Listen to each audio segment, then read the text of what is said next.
Hai teman-teman sahabat sosial, ada berita penting yang perlu kita sampaikan untuk anak sekolah kategori penerima bantuan tentunya untuk tahun 2026.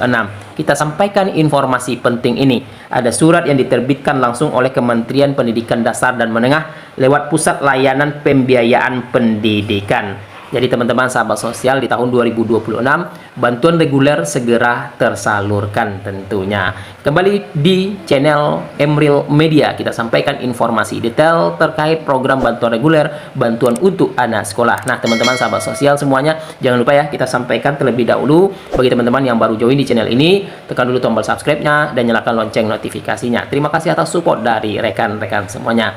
Jadi teman-teman sahabat sosial, tahun 2026 ini kembali disalurkan program bantuan untuk anak sekolah. Selain dari program reguler PKH dan BPNT, ada satu bantuan yang tetap disalurkan, yaitu program PIP anak sekolah. Sudah mengetahui program PIP anak sekolah ini? Tentunya sudah, untuk SD, SMP, SMA, ataupun SMK.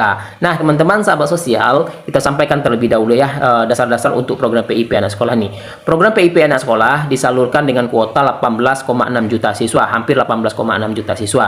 Kuotanya untuk SD saja 10 juta lebih. Kemudian untuk SMP 4,3 juta siswa, dan SMA itu 1,9 juta siswa, serta SMK 1,9 juta siswa.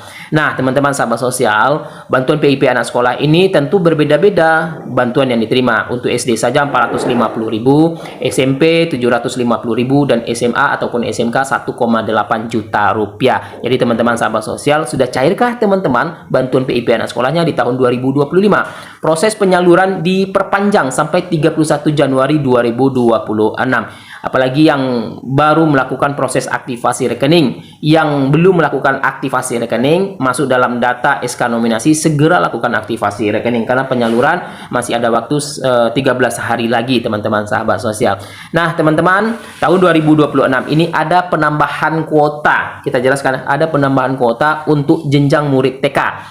Bagi penerima PKH apalagi yang ada anaknya bersekolah di jenjang TK, segera konfirmasi terkait pengusulan data penerima PIP untuk anak sekolah TK tentunya. Kuotanya 880.000 murid dengan anggaran 400 miliar, kemudian dengan bantuan yang diterima kalau tidak salah itu Rp450.000 atau Rp400.000, di kisaran gitu ya teman-teman sahabat sosial. Yang jelas ada penambahan kota untuk murid TK 880.000 murid. Jadi teman-teman, kita sampaikan langsung poin utamanya. Di sini ada surat yang diterbitkan langsung oleh Kementerian Pendidikan Dasar dan Menengah lewat Pusat Layanan Pembiayaan Pendidikan per tanggal 13 Januari 2026 terkait pemberitahuan batas waktu cut-off Datpodik. Artinya itu pengusulan data calon penerima PIP. Karena memang penerima PIP ini merupakan siswa sekolah, jadi datanya lewat data Datpodik. Surat ini langsung ditujukan kepada Kepala Dinas Pendidikan Provinsi, Kabupaten, Kota. Nah, teman-teman, ada 4 poin di sini terkait hal-hal yang mengacu terkait data Dapodik, tentunya pengusulan data cut-off Dapodik. Yang pertama, melakukan sosialisasi ke satuan pendidikan terkait data sumber pengusulan peserta didik calon penerima PIP tahun anggaran 2026 dengan ketentuan pengusulan fase pertama Januari sampai dengan Juli 2026 itu menggunakan Dapodik cut-off 31 Januari 2026. Sedangkan pengusulan fase kedua Agustus sampai dengan Desember 2026 menggunakan Dapodik cut-off 31 Agustus 2026. Jadi pengusulan untuk fase pertama itu terakhir tanggal 31 Januari 2026. Segera, masih ada waktu 13 hari lagi untuk pencairan nanti di termin ke-1 ataupun termin kedua nantinya.